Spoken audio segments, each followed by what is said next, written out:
कई report sir कल से आज तक पढ़ी।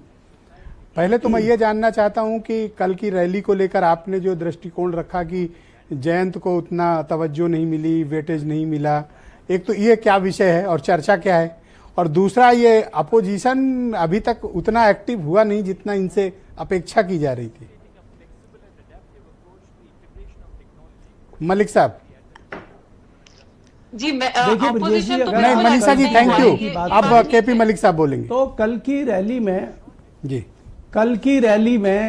रैली में जो आप उस तरह से लीजिए कि मैं एक किसान के रूप में रैली में सामने बैठा हूं और मैं जयंत चौधरी को भी सुनना चाहता हूं, प्रधानमंत्री को भी सुनना चाहता हूं, और मैं मंच की एक्टिविटी को भी देखना चाहता हूं, और मैं सामान्य व्यक्ति के तौर पे आपको बताना चाहता हूं।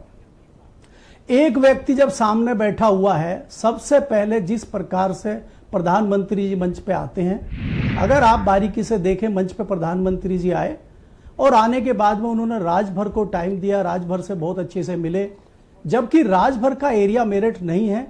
बाद में उन्होंने जयंत चौधरी को दोबारा मिला और उनसे हाथ मिला और हाथ के ऊपर हाथ मारा।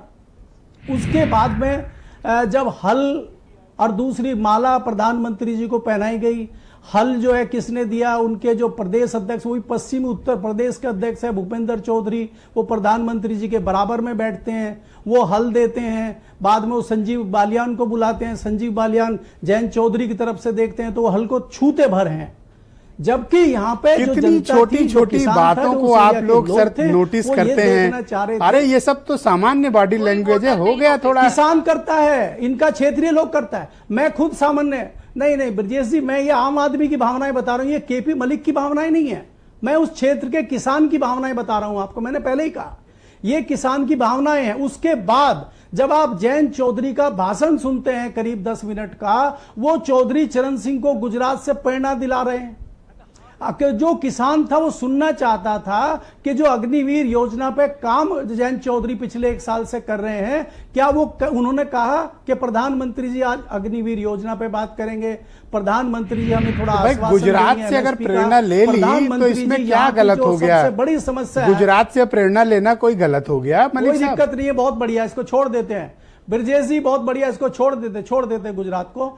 वहां के जो सबसे बड़ी समस्या है गन्ने की, जो प्रधानमंत्री जी 2019-2017 में कह के गए थे कि चौधरी चरण सिंह राहत कोष हर जिले में बनेगा, गन्ने का पेमेंट 14 दिन में भुगतान होगा, ऐसा कुछ हुआ नहीं। तो हमें लगता था कि दोबारा जो है जयंत चौधरी इस मांग को उठाएंगे और प्रधानमंत्री जी इस पे कोई आश्वासन देंगे, कोई जुमला छोड़ेंगे।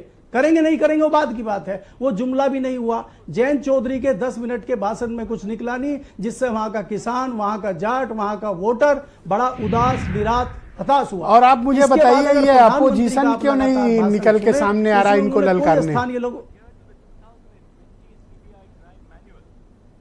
देखिए, अपोजिशन के पास कोई एजेंडा नहीं है महत्वपूर्ण, अपोजिशन के पास कैंडिडेट नहीं है, उम्मीदवार नहीं है। उसकी तमाम आपके पास एग्जाम्पल आपको मिल जाएंगे। जैसा अखिलेश जी का आपने रामपुर में देखा कि कुछ घंटों पहले ही वो नॉमिनेशन फाइल कराते हैं।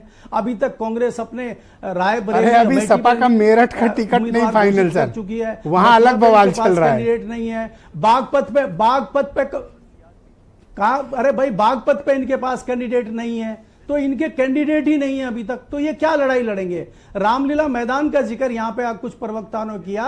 रामलीला मैदान पे जो इकट्ठे हुए हैं, वहां एजेंडा क्या था? वहां क्या कोई जनता का एजेंडा था कि भारतीय जनता पार्टी ने चुनावी बॉन्ड में जो घोटाला किया हम इसको लेके चलेंगे? तो आपके मुख्यमंत्री जेल चले गए हैं, हम उस पर मिलने आए हैं, तो आप जेल जा रहे हैं। थैंक यू मलिक साहब। डिबेट के दूसरे चरण में आपके बाकी विचारों को मैं स्थान दूंगा। पार्टी जी